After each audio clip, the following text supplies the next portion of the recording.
প্রথম দিন থেকেই আননেসেসারি একটি জুলাই সনদ নিয়ে বিতর্ক শুরু করেছেন মাননীয় স্পিকার। জুলাই সনদকে আননেসেসারি বলা হয়েছে, জুলাই সনদকে আননেসেসারি বলা হয়েছে, এটা কোনোভাবেই গ্রহণযোগ্য হতে পারে না। মাননীয় সদস্য বসুন। মাননীয় সদস্যবৃন্দ, মাননীয় সদস্যবৃন্দ, মাননীয় সদস্যবৃন্দ, পয়েন্ট অফ অর্ডার। জি বলুন।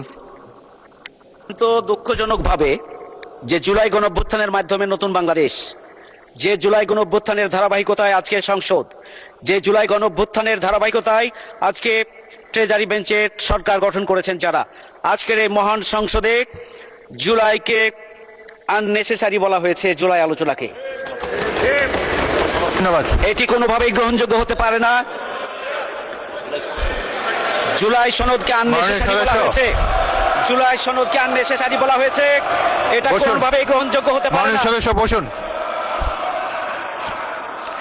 মাননীয় সদস্য বসুন।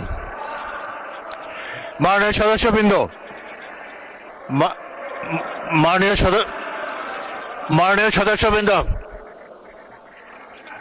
মাননীয় সদস্যবৃন্দ, এখন গণতন্ত্রের মাধ্যমে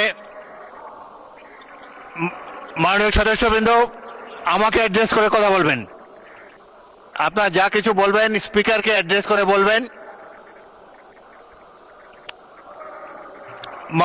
মাননীয় সদস্যবৃন্দ, এখানে তো বিভিন্ন দলের সদস্যবৃন্দ রিপ্রেজেন্টেড, প্রত্যেকের কি একই অনুভব হতে পারে? গণতন্ত্রের সৌন্দর্য হলো মত ভিন্নতা। সুতরাং এক এক বাক স্বাধীনতার সফলতা নিয়ে, বাক স্বাধীনতার কারণে যে যার বক্তব্য খোলাখুলিভাবে জাতীয় সংসদে প্রকাশ করতে পারেন, কিন্তু অপেক্ষা করেন। মাননীয় সদস্য যখন স্পিকার কথা বলে অনুগ্রহ করে সবাই চুপ করে বসে থাকবেন নিজের আসনে। আমি যেটা বলতে চাই, সকলেরই বাক স্বাধীনতা আছে, এবং যদি কোনো বক্তব্য আপনাদের পছন্দ না হয়, এরপরই তো আপনারা একজন বক্তব্য রাখবেন, তিনি এই বক্তব্যের বিরুদ্ধে আপনাদের মতামত আপনারা প্রচার করতে পারেন।